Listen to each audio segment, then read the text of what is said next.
የዘመኔን ፋሽን ተከትዬ ትውልዴን ልምሰል ብዬ በሁለት እግሬ አይደለም በአንድ እግሬ በቅጡ ሳልቆም ትዳር ይሉት መዓት ውስጥ ራሴን ዘፈዘፍኩት። ትዳርን በአንድ ቃል ግለጸው ብባል መዓት የሚል ቃል ሰጠዋለሁ። አዎ ትዳር መዓት ነው። ወስነህ ካገባህ መዓት ችግሮችና መዓት መዘዞችን የሚቋቋም ጫንቃ እንዳለህ በቅድሚያ ማወቅ አለብህ። ጫንቃ ከሌለ አታግባ። ጫንቃ ሳይኖር ካገባህ ደግሞ ጫንቃውን እስኪሰጥ ጭቅጭቁን ቻለው። እኔም ገና ባፍላነቴ ራሴን እንደዚህ አይነት መከራ መዳረጌ በቁጭት ያብሰለስለኛል። ሚስት ትሁነኝ ብዬ የመረጥኳት ሴት የሚስትነት ወዝ የላትም። እውነት ለመናገር ለአንድ ትዳር ዋነኛ መሰረቱ ሙያ ነው። ሙያ የሌላትን ሴት ካገባ ስትቃጠል ትኖራለህ። እኔም የምቃጠለው ሙያ የሌላት ላይ ጥሎኝ ነው። እኔና ርብቃ የተገናኘነው በንስሐ አባቴ በኩል ነው። አንድ ቀን ንስሐ አባቴን መንገድ ላይ ያገኘኋቸው። እኛ አባ ብዬ እጄን አመሳቅዬ ጎንበስ አልኩ። ኪሳቸውን ዳበስ አድርገው አይ ልጄ መስቀሌን ቤት ጥዬ ወጣው ብለው በመዳፋቸው አሳልመውኝ ቀና አደረጉኝ። ምን ነው የኔ ልጅ ሰሞኑን ጸበል ለመርጨት ቤት በመላለስ ጊዜ አጣውክ? አዎ አባ ሰሞኑን ትዳር ፍለጋ በጠዋት መውጣት ጀምሬያለሁ አልኳቸው። እያማተቡ አይተውኝ ምን ነው ልጄ ትዳር የእግዚአብሔር ስጦታ እንጂ ያንተ ፍላጎት መሆን እኮ የለበትም። ወይ አባ እግዚአብሔሩማ መስጠት አቆመ እኮ አልኳቸው።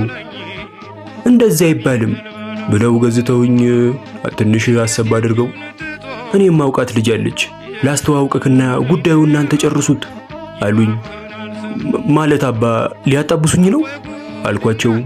እየደነገጡ በል እንግዲህ ለሷም እነግራታለሁ ብለው ጥለውኝ ሄዱ።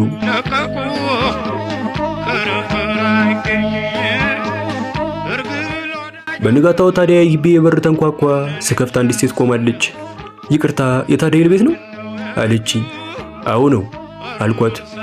አባ ነበር ቤትክን የጠቆመኝ። ትዳር ፈላጊ መሆንህን ነግረውኝ ነው። በእናትክ ምንም ዝባዝንኬ ሳናበዛ እንጋባ አለችኝ። ዝባዝንኬ ሳናበዛ ተጋብተን አብረን መኖር ጀመርን። ከሰርግ ፎቶ ውጪ ዝባዝንኬ ሳናበሳ ተጋብተን አብረን መኖር ጀመርን። ቀለበት እንኳን አላሰርንም ነበር። ታዲያ ነገሩ መክበድ የጀመረው ከዚህ በኋላ ነው። ርብቃ ሙያ የሚባል ነገር የላትም። ጠዋት ካባወራ እኩል ተኝታ ታረፍዳለች። ምን ነው እንደ ሴቶቹ በጠዋት ተነስተሽ ቁርስ ብትሰሪ ስላት፣ ምን ነው አንተ እንደ ወንዶቹ ውጪ ወጥተህ ብትበላ ነው መልሷ። ለራሷ የታሸገና ደረቅ ነገር ብቻ እየበላች ነው የምትኖረው። እሷ የታሸገ እየበላች የኔን ህይወት አሽጋ አሻገተችው። አንዳንዴ ቆም ብዬ ሳስበው ጥቅም አልባ ትዳር እንደሆነ ይገለጥልኛል። አንድ ጠዋት ላይ ቁርስ የተቀቀለ እንቁላል አቀረበች። በጠዋት የተቀቀለ እንቁላል በልቼ ቀኔን ማበላሸት አልፈለኩም ነበር። ቢሆንም የግዴን በውሃ እያወራረድኩ በላሁት። በተከታታይ 3 ቀን ቁርስ ምሳራት የተቀቀለ እንቁላል ብቻ ሆነ የምታቀርበው። ርብቃን ታዲያ ጫንቃዬ መሸከም ሲያቅተው ሰማኝ።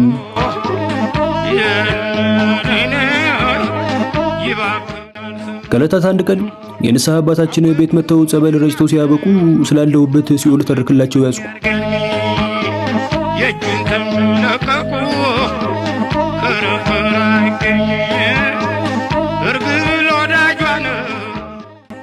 አባ ከተጋባን 3 ወር አለፈን። አንድም ቀን እንደሚስቶን አታውቅም። በዛ ላይ ሙያ የሚባል ነገር የላትም አልኳቸው። ተው ልጄ ትዕግስትን ገንዘብህ አድርግ፣ ሙያ ደግሞ ቀስ ተብሎ የሚለመድ ነውና ትለምዳለች አሉኝ። እናትና አባቷ ቤት ያለመደችው ሙያ እኔ ቤት ትለምዳለች ማለት ዘበት ነው አልኳቸው።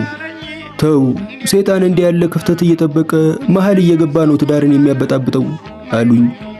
ይፍረዱኝ እስቲ አባ በተከታታይ 3 ቀን ቁርስ፣ ምሳ፣ እራት የተቀቀለ እንቁላል ብቻ ቢቀርብሉት ምን ያደርጋሉ ጠየኳቸው። ይሄማ ያለም ነው። አንድ እንቁላል 25 ብር መግባቱን ዘነጋኸው? እውነት ወርቅ እንዳበላች ቁጠረው አሉኝ።